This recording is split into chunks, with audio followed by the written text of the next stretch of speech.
Now, what would happen if this podcast was ruined by a fly? Because I lit a fire in the stove. And sometimes, do you know the way heat in a room wakens up little beasts that have been asleep? They thought it was winter, and then it gets hot and they think it's summer again. So, out of the silence came a fly. And I don't hear him at the moment. And the danger is that if I ignored him and didn't tell you about him, and then he started off, it would distract me. And it would ruin the podcast.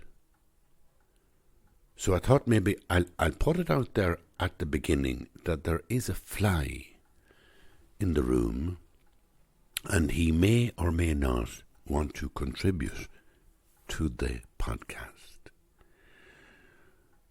Other than that, it's been a chaotic week, I have to tell you. My dear friend and neighbour, Mary Guihan, passed away last Monday. She's like, she'd be the closest neighbour to us. And she was 91 years of age. And she had a long and fruitful life. She had a tough life in many ways. When she was 12 years of age, she was sent to her, I think, grandfather or granduncle, but he was somebody who had lost his wife and had become ill. And as a young girl, she was sent to kind of mind them. I mean, there were days when there wasn't home help. Families had to rally round and do everything. So she used to stay with him for maybe a couple of nights a week, and then she'd cycle home. And he lived up the mountains, and you can imagine it was a remote kind of experience for a young girl. But she seemed to survive it well, and her memories of it when she'd be talking to me were very positive. And then when she was 25 years of age, she married what the family called her soul friend, or, I'd say he was a little heartthrob from childhood. And he lived close to them, maybe the next farm. So she'd come home even as a teenager, and she'd still be close and probably walking out the roads with him. And at 25 years of age, they married. I don't know if 25, it was probably old enough for a woman in Ireland in those days.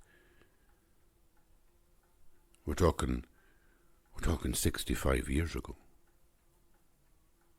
So she married him anyway. And then after 15 years, and she had about 4 children at this stage, and after about 15 years, he got very ill and died. And, that it's only when you're married, let's say for 30 years, and you feel that you're only beginning to know your partner, and you're feeling that it takes about 30 years to really begin the rich, fruitful side of a relationship. And it's only then that you understand and realise that somebody who is married for 15 years and their partner is taken away, it's a real tragedy. It's just a heartbreak. And again, you're talking about it happening at a time in Ireland where, there wasn't the same language to explain these things. You couldn't articulate it to other people how you were feeling, or even to yourself. And that would have been difficult. And then having 4 or 5 children to rear on your own. And one of the things Mary did was she learned to drive immediately. And that would have been crucial where she was living up the hills, up the mountain. And especially again in those days, all those years ago. And she reared her children, and she lived a full life. And she passed away at 91. And she had a beautiful send-off. Beautiful send-off. They did something which is a tradition in this area. You know, after she died was brought back to the home, and her remains were there overnight in the home, in her own home.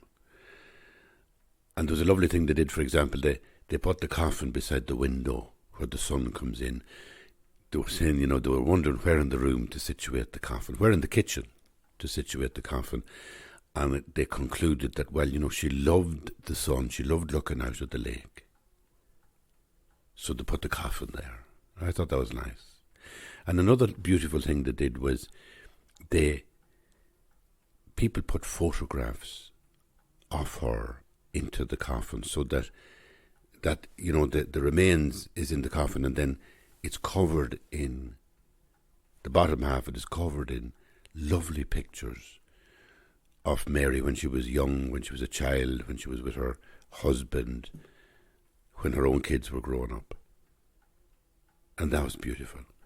And then, so that happened as like a wake overnight. And then the following day, the removal was to the church, the local church in Arigna. And the way it was done again, the coffin is taken out of the house. And it's placed on 3 chairs. So 3 kitchen chairs are left outside, and the coffin is placed on the chairs. And it's left resting there for a few minutes. And then it's taken up, and it's taken away down the avenue behind the hearse, and people walking after it. And here's the point. When that's gone, and it's very much the men doing the walking behind the coffin and obviously lifting the coffin, but when the remains have been taken away like that, and it's going off down the avenue, the women, and it has to be women, usually the close neighbours, gather and clean the chairs. And it's a ritual cleaning. It's not that they physically need cleaning, but there's a beautiful ritual of cleaning the chairs. It's almost like letting go of the spirit or the soul, letting her go. So for a moment there's a last resting outside the house on the chairs, a kind of moment of reflection, and then away goes the remains. And that it's almost like cutting the opposite, if you like, of an umbilical cord. It's severing the soul's connection with earth and with earthly life. And it's done by the ritual cleaning of the chairs. The chairs are brought back into the house, and those women then remain in the house for the evening, so that it's not empty. The remains have gone to the church. There's the removal and the prayers. All that's going to happen at the church. But these women remain, these neighbours remain in the house. And it's in some way a cleansing of all the energy to do with the deceased, a letting go of it, and a reverencing of it, because it's very beautiful and elegantly done. Well, I thought that was a moving ritual. And then the following day was the funeral mass. And I have to say, you know, Arigna is a little country church. And sometimes your expectations would be low for what you might get in a country church. You might think that, you know, big cathedrals, beautiful, you know, cathedrals in cities, London or Dublin, or beautiful Orthodox convents in Minsk, wherever, you expect very high ritual, very high standard of choral music and all the rest of it. And you'd be thinking like in a really far-flung country place on the mountain, on the hills of Erigna, that you wouldn't get much. Well, I can tell you'd be wrong.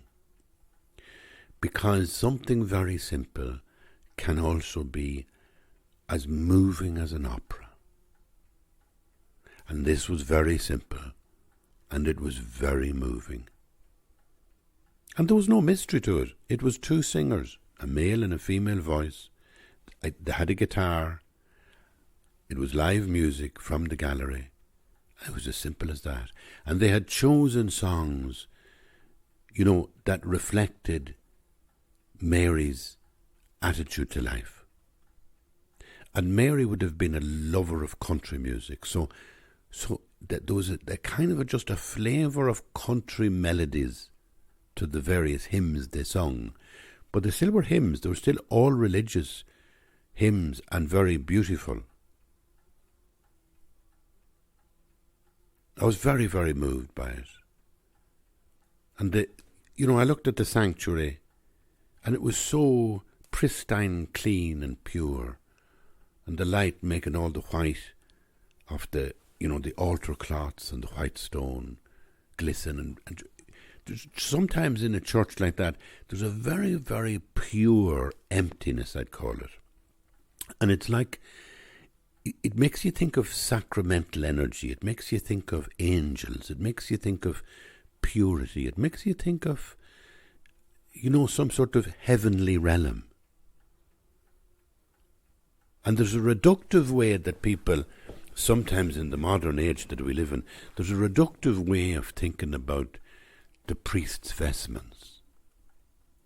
But if you really open your heart to the ritual, you begin to see that the exceptionality of the vestment, the fact that it is a vestment, that it's not ordinary clothes, it makes it all feel as if like a dream.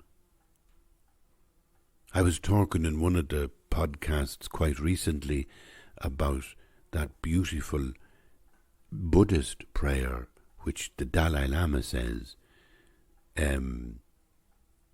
with the determination to accomplish the highest welfare of all sentient beings, who surpass even a wish-granting jewel, I will learn to hold them supremely clear. If you remember me reciting that and talking about it, you'll remember that the last verse of that prayer says to treat all phenomena as like illusions. And it's a lovely way to think, to kind of, to suppose yourself in a dream, in your waking moments. And supposing yourself in a dream can be such a beautiful way of touching what they would call in Islam the imaginal realm. The realm of being which is underneath the surface.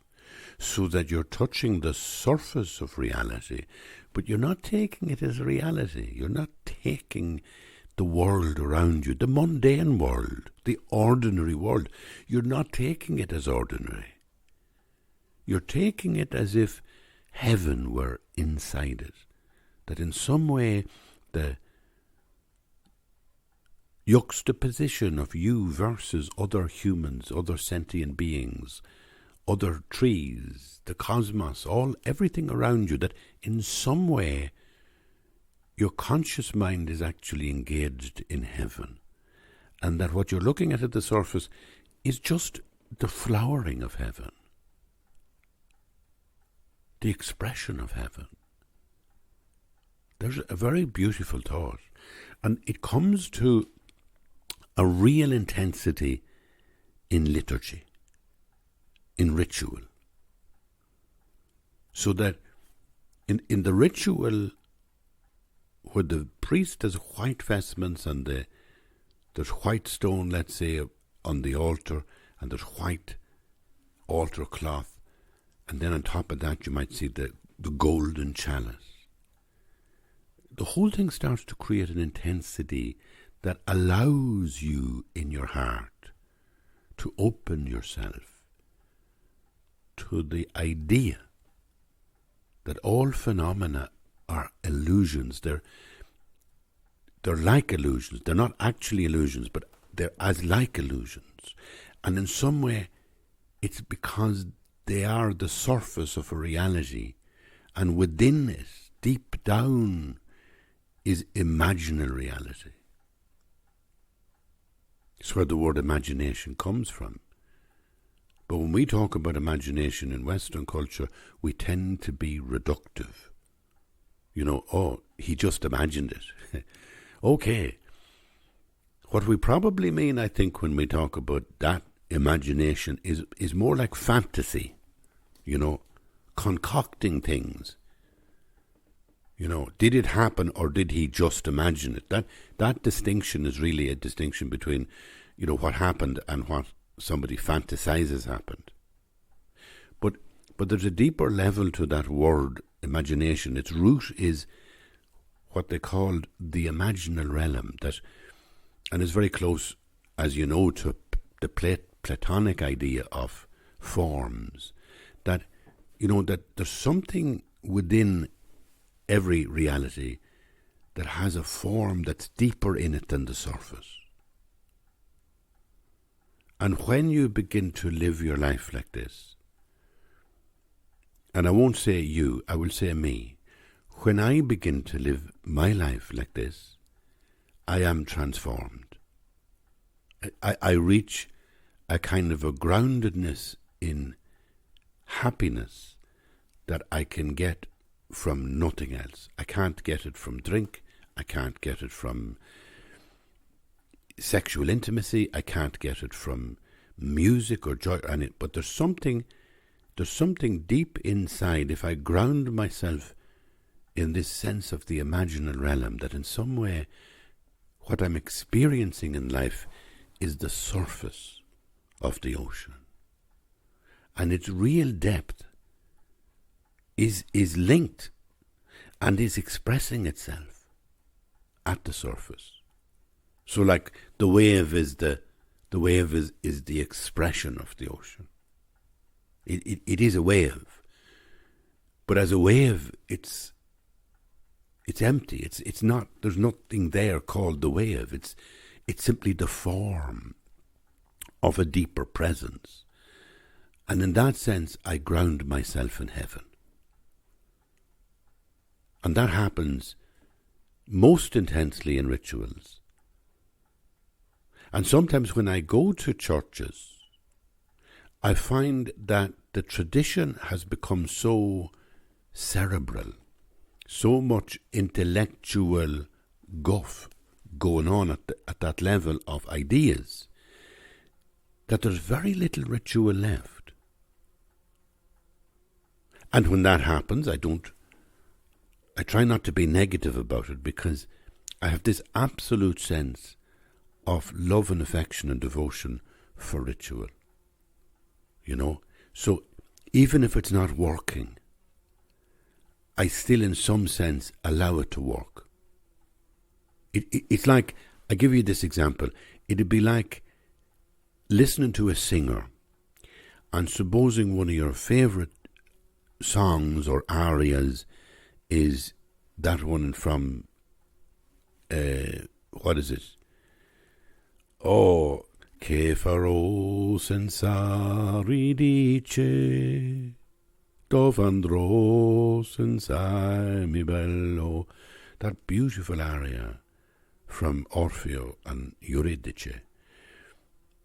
So imagine you hear somebody like me singing it. And he gets up and he sings it like, oh, he's really taking himself seriously. And you're there listening and thinking, he's not even in tune, right? You can kind of block it out and become hugely negative about this moment because it's your favourite aria and the man is destroying it. Or alternatively, you can in a strange way allow the music to happen, not just at the surface level that he's singing, but at the imaginal level. And then what you hear is the beautiful aria. And then when he's finished, you say, well done. You really put your heart into that. And he's happy and you're happy. Because he may have sung it at the imaginal realm. You know, he may have been singing his heart out. That's the phrase we use for the imaginal realm. He sang his heart out. Well, what does that mean? It means he sang from the heart. And so, if you receive it from the heart, the same thing works. You hear it at two different levels. You hear it at the level of a kind of a narrow realism where he's out of tune. But in your heart, you're hearing the most exquisite music that could you ever hear. I'll give you another example of that, if you don't mind. And this comes from Buddhism. It comes from Robert Thurman, who points this out. He's quoting somebody else. He talks about a particular tradition in Tibet where they practice a very simple idea or tendency, and that is to treat all beings as Buddhas. So rather than, supposing I think of my neighbour, let's say we're still talking about Mary, and I think about Mary when she would be, visiting us. Oh, we had some great times. When we were younger and, at Christmas we'd have a little bit of music and a little bit of partying and a little bit of flute playing and even a little bit of dancing we used to get up to when we'd be fed up eating around the table and it might be 6 or 7 in the house and we'd push the tables away and try and make space and we would do a little bit of dancing. The Stack of Barley was a famous dance that I love so much, and you never see it. I used to see it in Glengevlin danced with sophistication by 2 people. It's like a cross between a waltz, a quick step and a jive. But it's a beautiful dance, the Stack of Barley. And we would try that. And there'd be endless games around the Christmas of trying to figure out, is this the way you do it or is that the way you do it? But it'd be all dancing and playing a bit of music. I used to play a bit of the flute. I was terribly bad at it. It was like the fella doing the aria. But people tolerated it. And Mary would be there and she'd be having great crack. And so there was many other events we had with Mary. Like, for example, she was great. She was an amazing woman with that car. She got that car, not the final one, but she got a car when her husband died. That would have been decades ago. And she just must have fell in love with the car and realised it was a great facility. So that for many years, when we were here earlier, 30 years ago, if there was somebody that needed support, like that needed a visit, somebody who was sick and needed a visit, somebody who was lonely in their house in some crisis, well, by God, Mary would be there. And if somebody needed a lift to Boyle, to go to a welfare centre, to a health centre, to a doctor, to a funeral, to a wake, Mary would be there. She'd be flying up and down the road. And there are narrow roads around here. And Mary had in my memory, she had one particular blue car. And it was like a blue tornado. By God, if you saw it or heard it at the distance, you'd get up on the ditch, or if you had a car, you'd pull in because she just didn't know where the brakes were. She would fly at you, and you just get out of the way. But she was great for going out and helping and meeting people. And probably that's why there were so many people at her funeral, because she touched so many people. Anyway, I'm talking about her like, if you see somebody like a Buddha, that instead of seeing Mary just at the surface, woman who was born, woman who went to mind her granduncle, or maybe it was an uncle, I'm not sure, but, as a young girl at 12, she was sent off to mind somebody. Then she married at 25. Then her husband died. She would have only been just about 40. Just about 40. He was 50 years dead. She lived a half century as a widow. So you think of her there as at the surface level. Well, now go back on it and think about her as a Buddha. So she is an enlightened being. She has, in a previous lifetime, ascended into the pure light of divinity, the pure light of cosmic compassion. She has let go of whatever form she had, and she's just arisen into consciousness in a cosmic way, beyond individuality, and is the Buddha. And in this moment, because she has lived such a good life, she has been what they call a bodhisattva. And a bodhisattva is somebody who makes a vow not to complete their enlightened Buddha fulfillment until every single being is freed from samsara, from suffering, from the surface level of this ocean of suffering. It's what we live in is an ocean of suffering. Valley of tears, it says in the beautiful Hail Holy Queen. Valley of tears.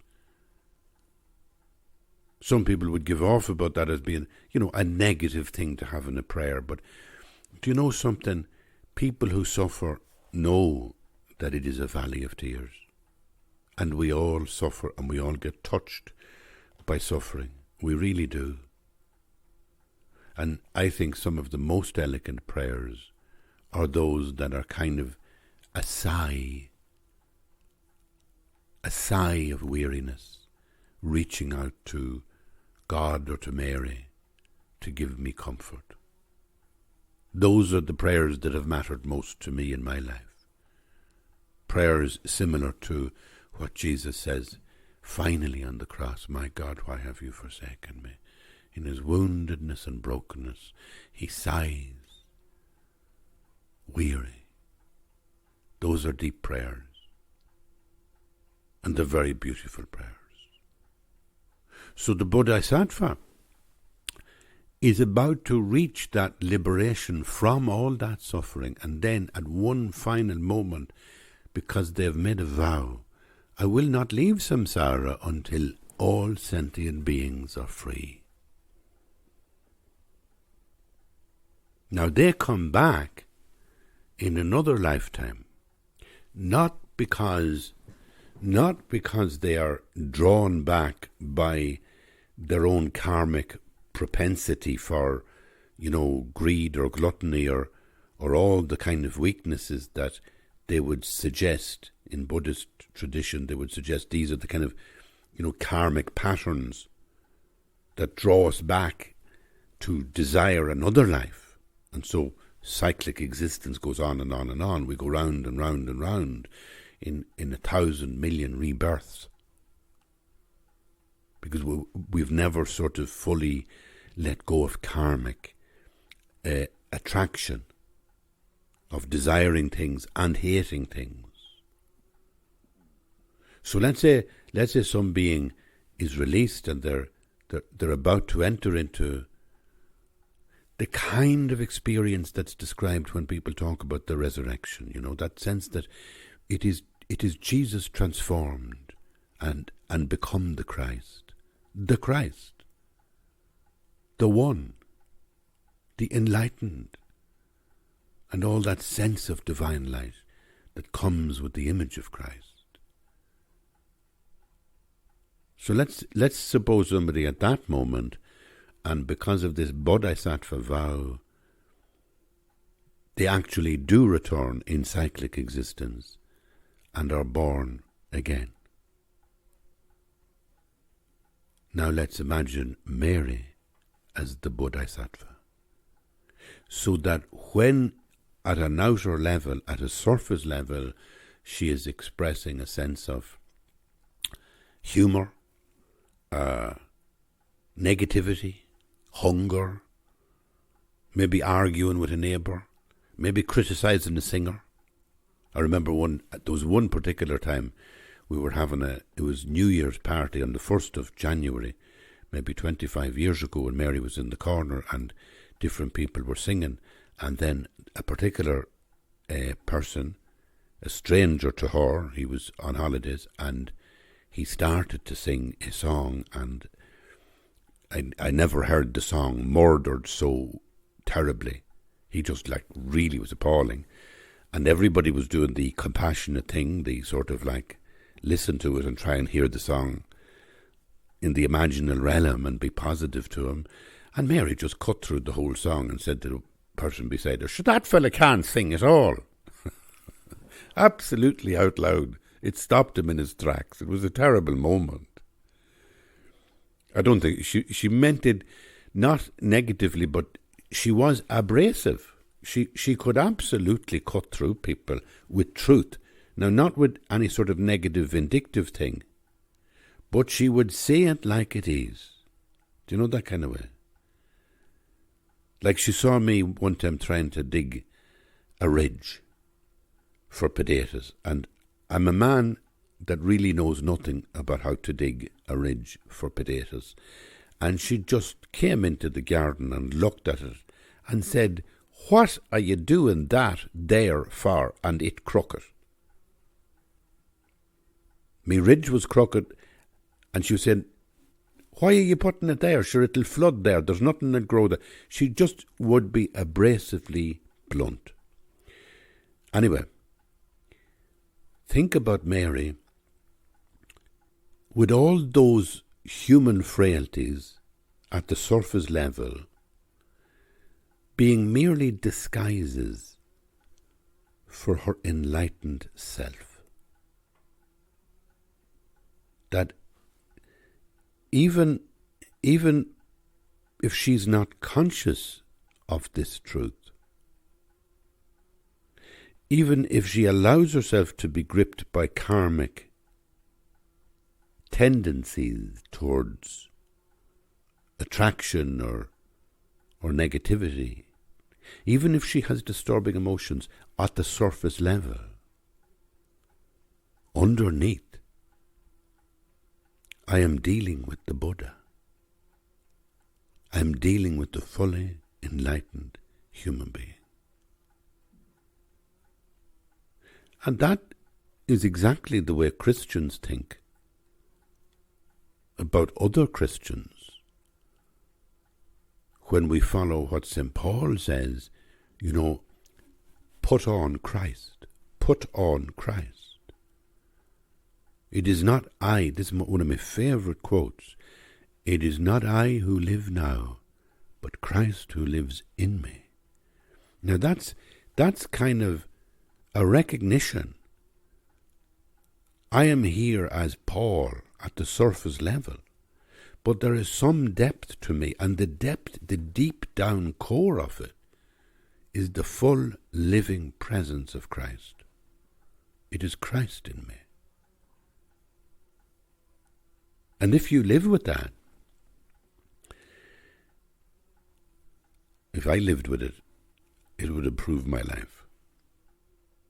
But it is, again, it's one of the reasons I do this podcast, because it seems to me that what faith gives us is still, in modern society and Western culture, it's still hugely relevant. Because if you put it on the shelf with your psychotherapy and wellness books and all the different ways to improve yourself, I don't think that you'll get anything as good as either Christianity or Buddhism, Judaism or Islam or Hinduism. That within the traditions of faith there are strategies and techniques that are very useful in achieving happiness in this life. And the happiness you achieve in this life is absolutely, totally based on the idea that there is a depth inside you that is immeasurably deep, unfathomable to you at the surface, and yet it is your deepest self. And that deep self is God's presence in you, closer to you than your own jugular at some level, because it's It's within your consciousness. And when you become conscious, you will become conscious of that deep other that is within you. And that's exactly what the Bodhisattva way is about. So I see Mary, I see that, and she was very religious. She loved going to knock. She loved collecting for knock. She loved going, I don't know how many times she went to Lourdes, but she went a good few times. And she loved the fact that she had been able to go to Lourdes. And she was just so committed to the mother, the great mother, the mother of Jesus, the mother of God. And she loved going to services, going to the church. And she did it with a kind of enthusiasm that made her a joyful person. It was intrinsically connected with the fact that at 75 years of age, she was going to step dancing classes, like to Shanno's Irish dancing classes. Not step, not Shanno's. Set dancing, that's what she was going to. That's where you have, 4 people in groups or 8 people in groups doing a set. An SET, a set. So she was really, truly a wonderful, glowing person. And you could say in Christian terms she had Christ within her. That somewhere deep inside is the Christ being alive in her. And another way of saying it is, if you were Buddhist, the perception would be that she is the Buddha. Regardless of whether there are times she may be full of disturbing emotions. She may be living at the surface, suffering in samsara, but yet within her is the Buddha. Now, I come back to where I was. A lovely thing that Robert Thurman talks about in Tibetan tradition is that way of treating the next person you meet as the Buddha. Maybe they don't know it. Maybe they're behaving like Maybe it's the Buddha behaving in this way to help you come to Buddhahood. For example, somebody is irritates me. Well, that person helps me practice patience. So I become a better person because this person irritates me. There's a strange way that, the challenge of a negative person can have a very good effect. In fact, it can be your best teacher. And that's something that they say in Tibet, that, your best teacher is your enemy. Because only your enemy can really teach you non-violence, compassion, loving your own child, loving your beloved, your partner. That's okay. You love them because you want to love them. You love them because you like loving them. You love them because they're lovable. It's great. Then there's somebody that you don't like in your family. You can't stand them. Some uncle, some difficult patriarch, some, daughter, whoever. And you just are really negative. And that's very, very hard. And you listen and you act with compassion. So they're teaching you. Funny, isn't it? So maybe the person who comes into your life who is difficult is teaching you something. And that's the kind of split level way of looking at all the sentient beings around you, that no matter what they're like, you're treating every one of them as a Buddha. I'll tell you what that does. At a practical level, it kind of makes you feel very positive.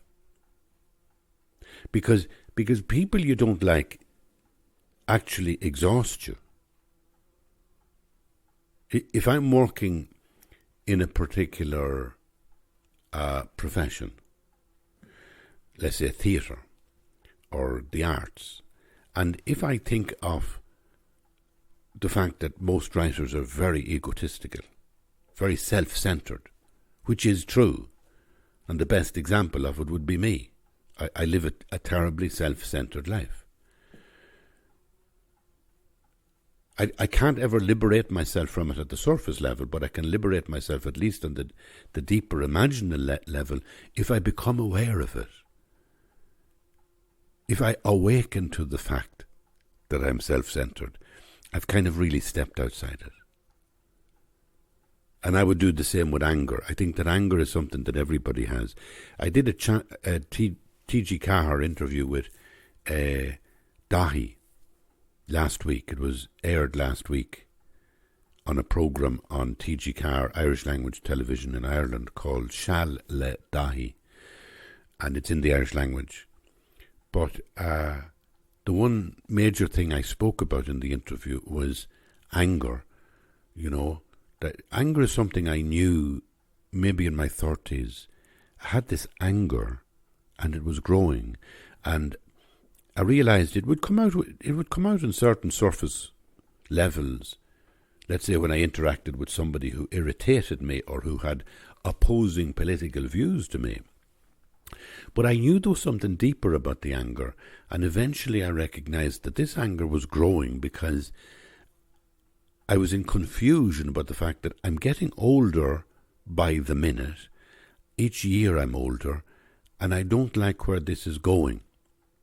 Because at the surface level it's going towards death and the grave, and that's a kind of a terrible nihilism. And it was making me angry. And that, at 40 years of age, would have been the recognition of that is where my Buddhist practice began. And I went to a teacher and I just said, help. I mean, I could have gone to a psychotherapist, but it just happened to be a Tibetan Lama close by. I went there and I kind of basically said, help. And over the years of unfolding the complex, beautiful tapestry of Buddhist teachings, I think I have at least softened that anger. Dissolved it would be too much of an achievement. I couldn't say that I've dissolved it, but I certainly have become a more tranquil person as I now, 30 years later, as I reach 70 years of age. So that sense that there is these imperfections in us,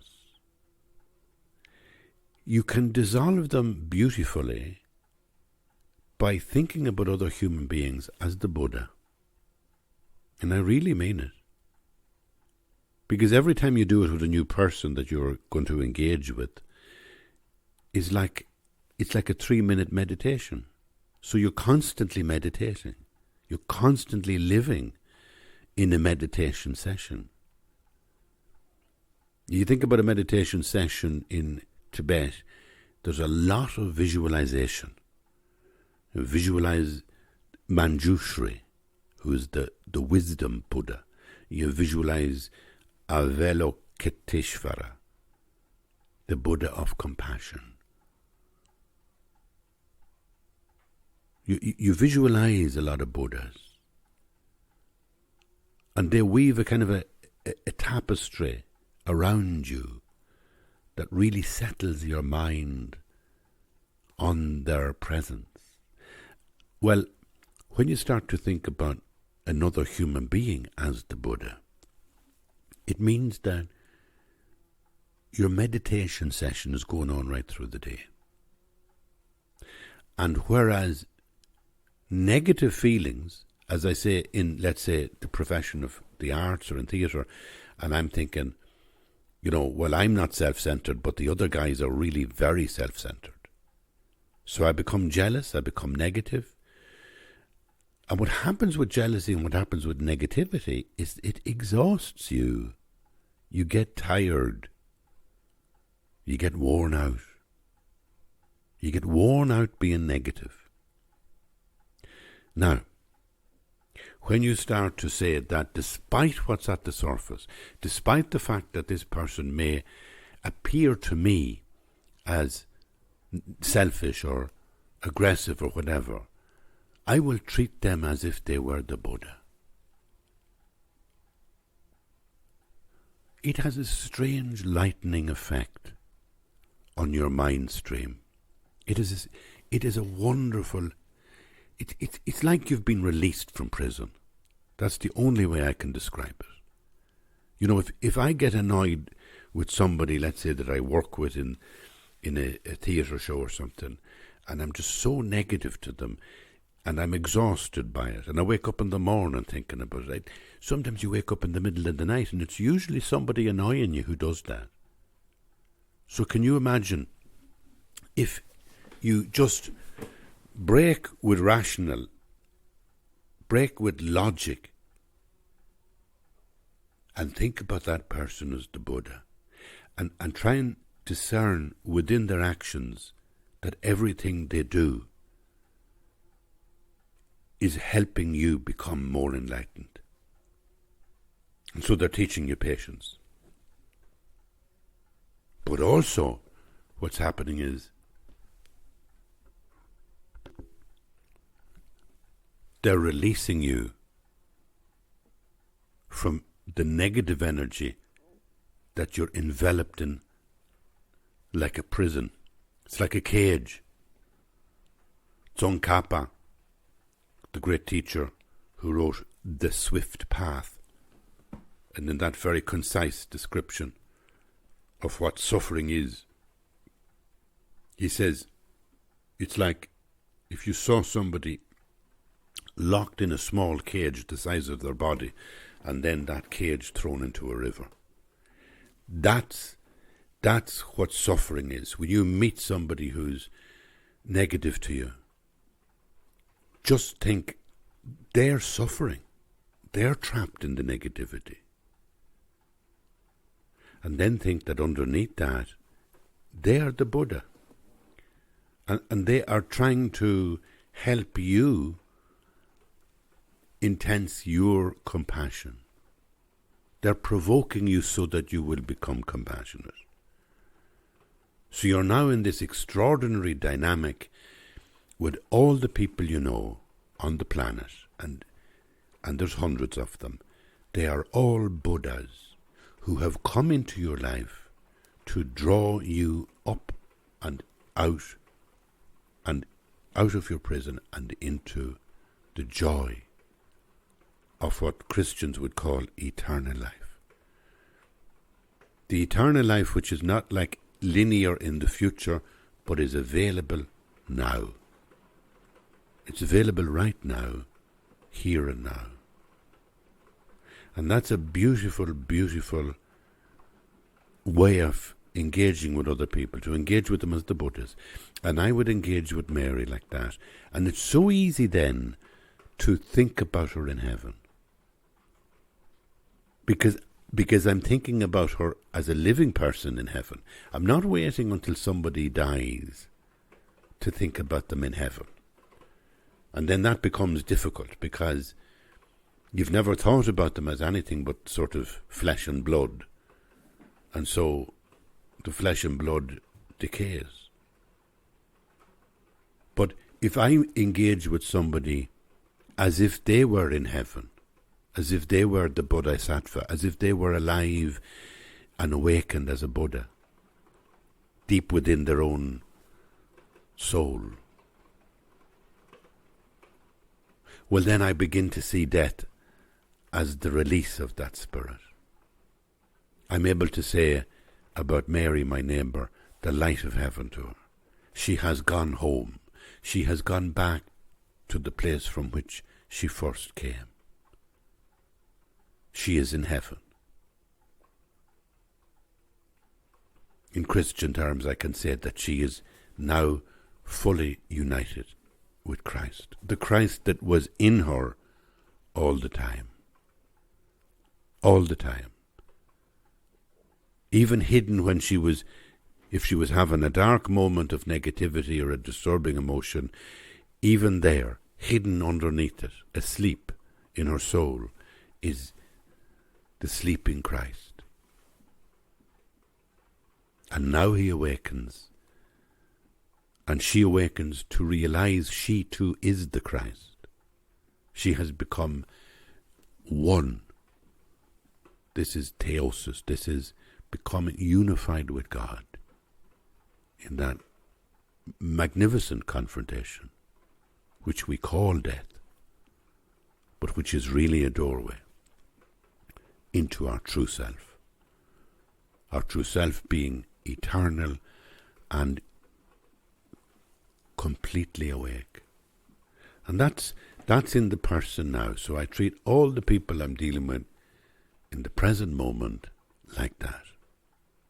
And I think of Mary, my dear friend, gone home to heaven, gone home to where she already was. This is a beautiful thing. Try it out. Try it out as a meditation. Try it out as something to focus on when you think about other people. Don't tell them. They will lose the run of themselves. If I ever said to Mary, Mary, I think you're the Buddha, she'd give me a slap. So it's not a kind of a thing. It's a kind of a, like all meditation, I suppose, meditation is very private. That's what's unique about these podcasts. I do columns, I do books, I do stage shows. They are all ways of being a storyteller. But what I do in the podcast is private. It's between you and me. And it will always have that sense. It's why I don't push it like as a brand to try and sell it to people. I like people to come to it. Because it's private. And it's about prayerfulness. Whether it be Christian or Buddhist. It's about reverencing in one way the transcendent ground of being, the God who is beneath all, above all, which holds all together in one being. As they say in the Mass, through him, with him, and in him. In the unity of the Spirit is all honour and glory to you, Almighty Father, forever and ever. That's a really big prayer. But it gives you the pinpoint accurate focus of what the whole Christian thing is about. It's about that one moment of transformation, enlightenment that happens as we confront our own death. And it is the same in Buddhist terms when we think of reincarnating in samsara and in suffering until eventually we let go and find within ourselves the complete ultimate reality of compassion. In both languages, in both Buddhism and Christianity, the language is of an interior depth and self that awakens. I think even it would be another podcast to talk about the self, because it's the wrong word to use, either in Buddhist terms or in Christian terms. The Buddhists say, the non-existence of self is an important idea.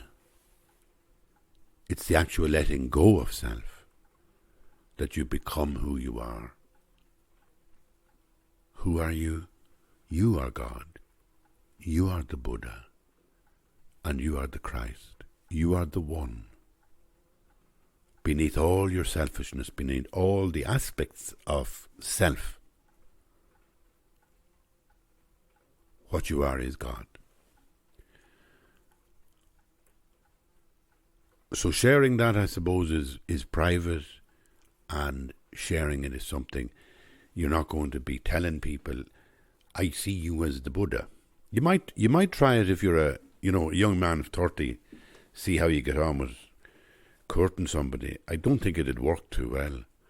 But actually, now that I think of it, and again, there's another podcast to be done on this one, but Rumi, the great Islamic Sufi teacher and poet, he talks all the time of the beloved, the other, the one that is beloved, the one that one goes to and surrenders all identity towards them, because they are the beloved, they are the one, that is the manifestation of complete love. That's another kind of example, isn't it, of like seeing the other person as the Buddha, as sacred, as Christ. Now, it would mean that I'm talking to you. Well, I won't finish the sentence, but you can finish it yourself. Who do I think you are, if not the Buddha? What do I mean when I talk about your presence, being here with me when I'm talking, and thanking you for being here? Who then am I giving thanks to? To you. And as ever, thank you for being here. Bye-bye.